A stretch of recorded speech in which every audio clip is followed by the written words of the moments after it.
This is Get Started with Well-Architected Security Best Practices. The Well-Architected framework has been developed to help cloud architects build the most secure, high-performing, resilient, and efficient infrastructure possible for their applications. Today, we'll go through what the Well-Architected framework is, a number of security best practices that are guided by the framework, how to take action and protect your security of your infrastructure, and a number of helpful resources.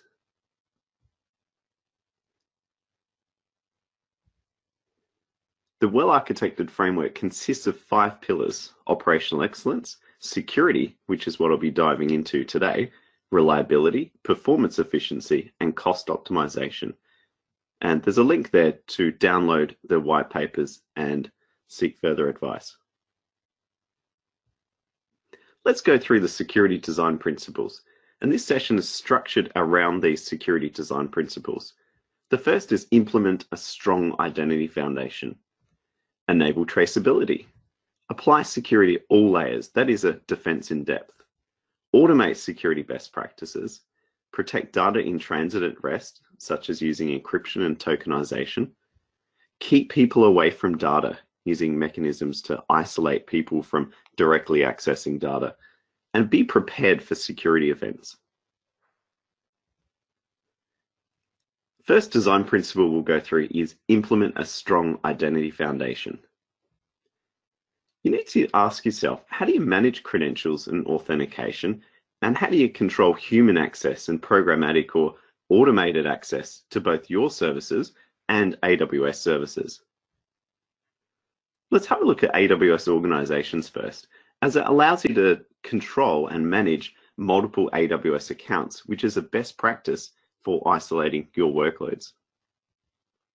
Firstly, you can use service control policies across multiple different accounts to control at the account level what each account is able to do.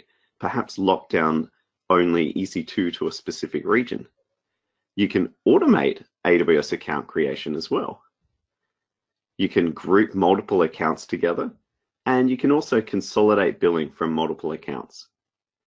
So if we have a think about different account relationship structures that you can develop with organizations, you could have, say, a business unit account structure, having different organizational units, then grouping the accounts for that organizational unit under the master account.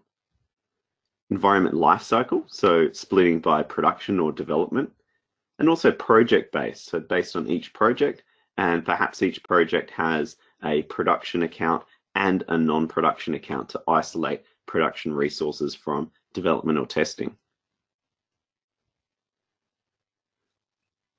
For Identity and Access Management Service, we start with users, so IAM users. These users can be used in conjunction with or instead of federated identity provider users. You should always enforce MFA with password requirements and of course audit periodically using the IAM service. You should also use roles that grant access to users rather than using the users directly themselves.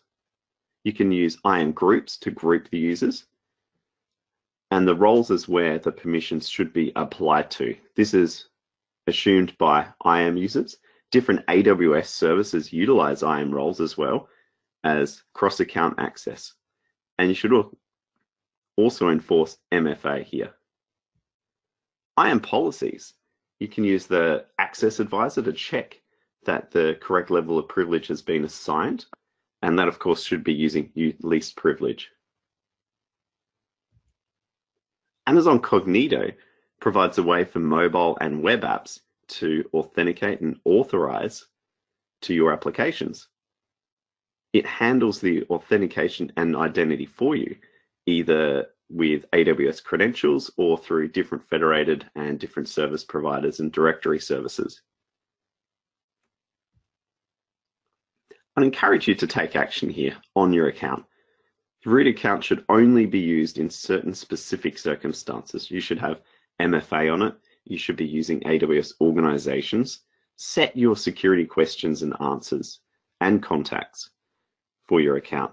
and vault those privileged credentials using a secure password management tool. From a credential and authentication perspective, never store credentials or secrets in code, never.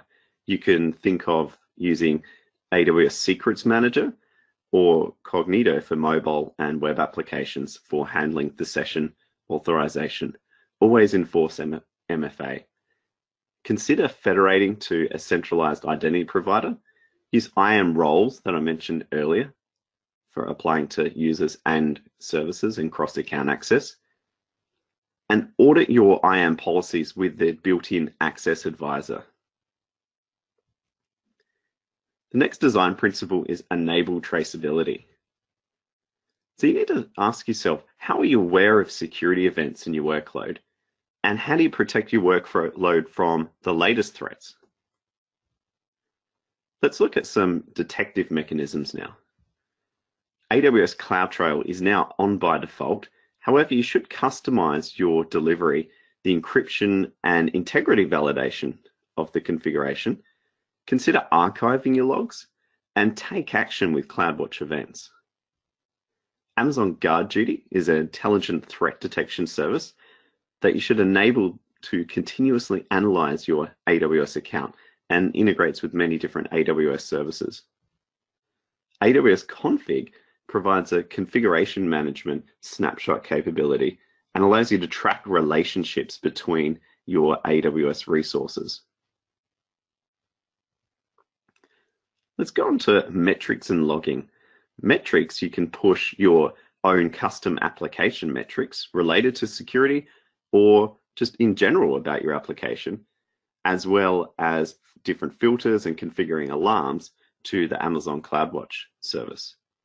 The Amazon CloudWatch log service integrates with many AWS services like VPC Flow Logs and CloudTrail. You can also integrate your own application logs and push them and take action of them, of course, in CloudWatch logs.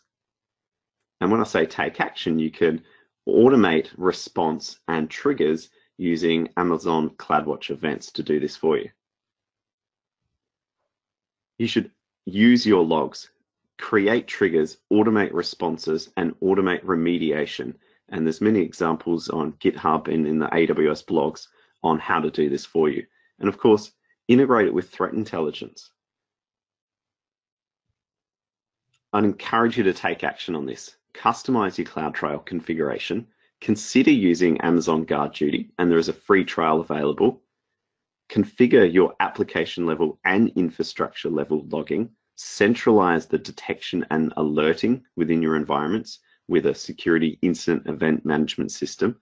Be proactive and monitor your sensitive data access.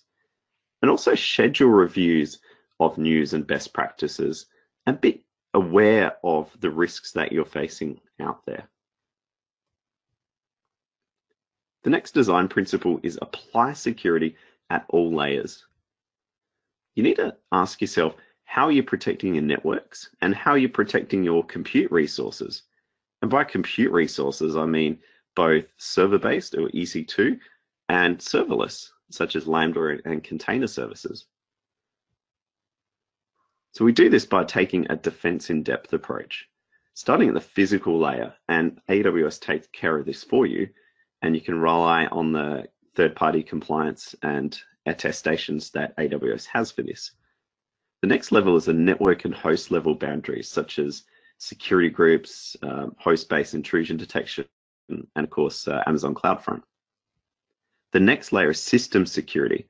So this is your operating system level and includes vulnerability scanning and patch management. The next level is the data level. This includes the actual authentication and access control to your data and encryption. The AWS Shield standard service provides protection against the most common network and transport layer attacks. It's always on and it's at no additional cost.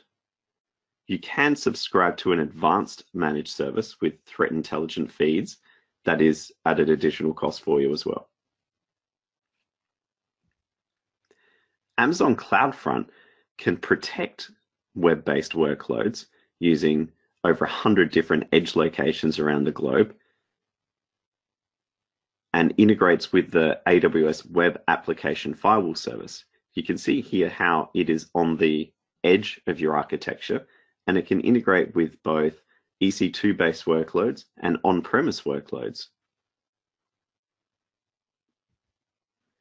The Web Application Firewall integrates with CloudFront and the application load balancer. You can start off easily by trying the partner managed rules that are available in the marketplace, or configure your own customized rules to meet your application requirements. Within the Amazon VPC, you should consider segmenting the different layers of your application using different subnets. You can see here I have a public subnet at the top with a private subnet for the actual instances, and separated further again by having the database layer in a database private subnet. You should then use network access control list to prevent access between the subnets, and using security groups to control that horizontal movement between each layer as well. And of course, you can use a route table to limit what layers of your stack are allowed to access the internet and other services, so you can control data exfiltration. From a host-based perspective, you should implement host-based detection and prevention controls. That is, agent-based solutions that can scale as your application scales out.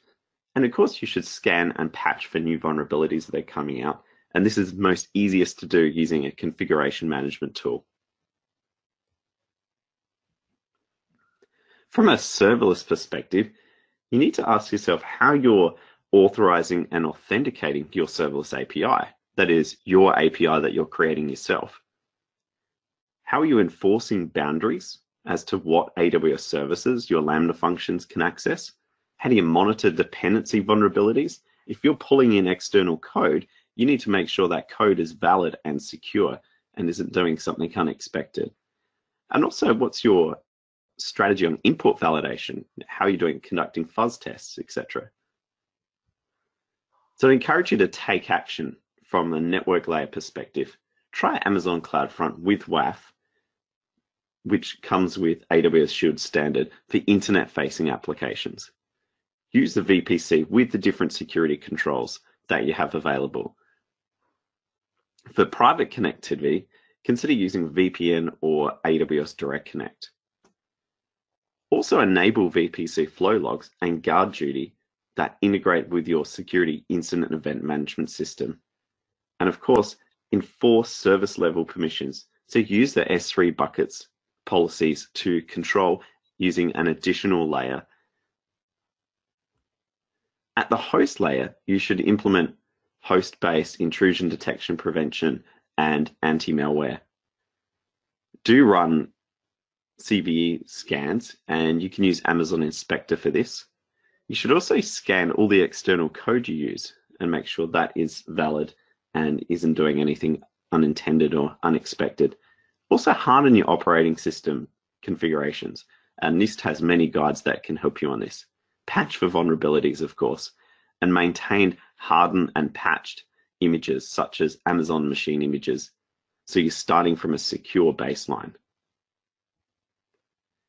The next design principle is automate security best practices. AWS CloudFormation allows you to create an entire infrastructure using a template or a CloudFormation template. This definition means you can verify the security configuration of this template before you actually create it in real life. You can also automate and build in security best practices that enable the secure baseline. AWS Config Rules allows you to configure different checks within your infrastructure.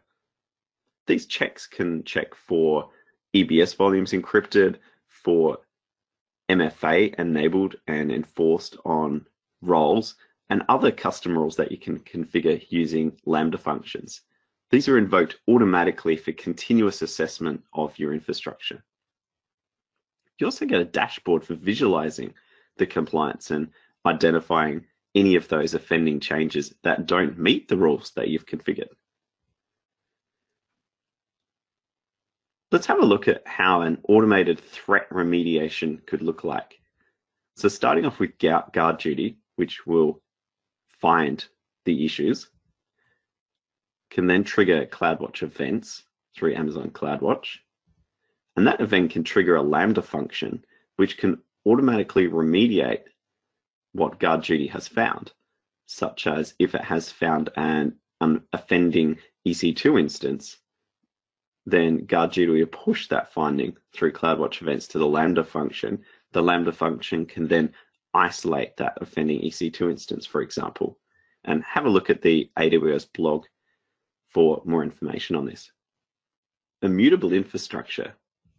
Starting off with AWS CloudFormation templates, or AWS SAM, we can then build infrastructure as code, which we can then automate the inspection and patching and integrate with Amazon Inspector, which can then build our immutable secure infrastructure. So we're building in patches into the Amazon machine images here, so we're not having to patch the infrastructure when it's in production.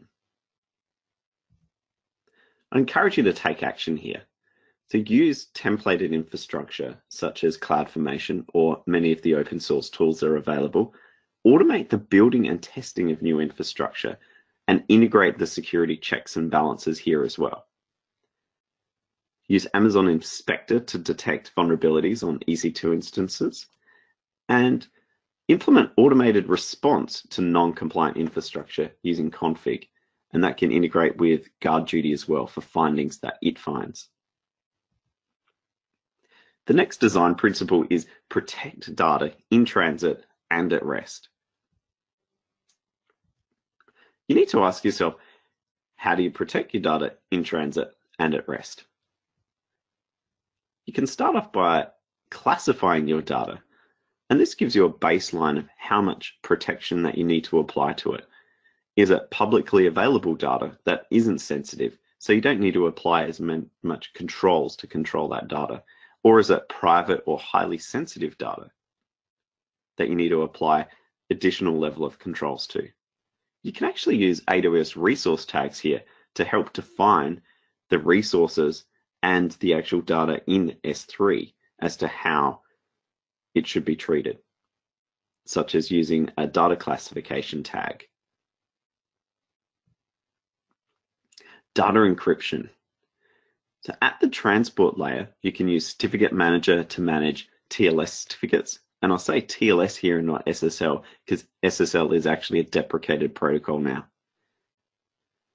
And of course, HTTPS for transport layer of web traffic. And you can use the signal to noise open source TLS implementation that Amazon has put out.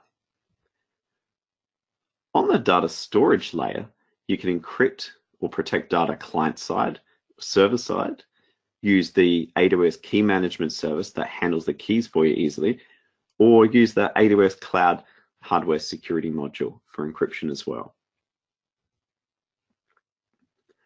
From a transit layer, all the AWS endpoints, that is the API endpoints, are secure, but you need to think how you're protecting your application. So if you need to connect to another VPC, you could consider using a VPN. TLS for application level communications, using secure protocols like SSH, using an Elastic Load Balancer with the Certificate Management Service, which handles the certificates as well as the encryption for you, using CloudFront with Certificate Manager and API Gateway as well. With AWS Key Management Service, in many cases, it's just a one-click encryption with many different AWS services like S3, EBS, and RDS, or Relational Database Service. Provides the centralized key management. You can import your own keys, and you can also automate the key rotation that's built in for you. You also get visibility of the key accesses through AWS CloudTrail. I encourage you to take action here. Use KMS or alternative mechanisms that meet your requirements to encrypt all data in transit and at rest all the time. That is the best practice. Tweak those identity and access management policies to restrict the access to your data. Do verify the accessibility of your data, in particular S3 and EBS snapshot sharing. Consider tokenization to substitute your sensitive data instead of encryption. Tag data and resources with the classification level. And also, you'd like to enforce encryption mechanisms. So don't actually open security groups for unencrypted protocols, for example, and use config rules to check that your encryption and other mechanisms are being enforced. Next design principle is keep people away from data. You need to create mechanisms and tools to reduce or eliminate the need for direct access or manual processing of data. You can use automation for this, either managing your workloads, managing your infrastructure, controlling the data flow within your workloads, and enforcing the business logic within. You should implement data access controls between different users and the data.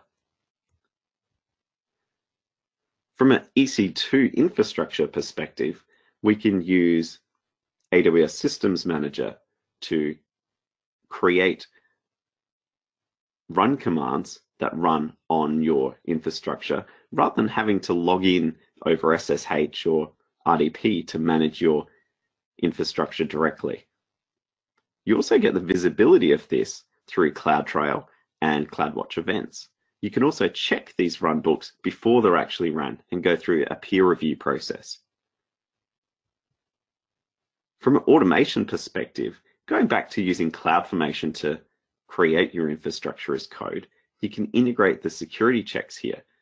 So when you check in code to your version control system or CI/CD pipeline, you can perform the security checks here. Your AWS Systems Manager runbooks and other associated documentation can also be checked into the same code repository. And of course, using AWS Inspector can help you with that. For end user access or business users, you can use dashboards to access the data, such as this QuickSight example I've got here. This reduces the risk of providing direct access to a database, so they only access the dashboard with just enough information that they need, rather than giving them database credentials to directly access the data. I encourage you to take action here. Remove the direct access that administrators have to EC2 instances. Consider using Systems Manager for this.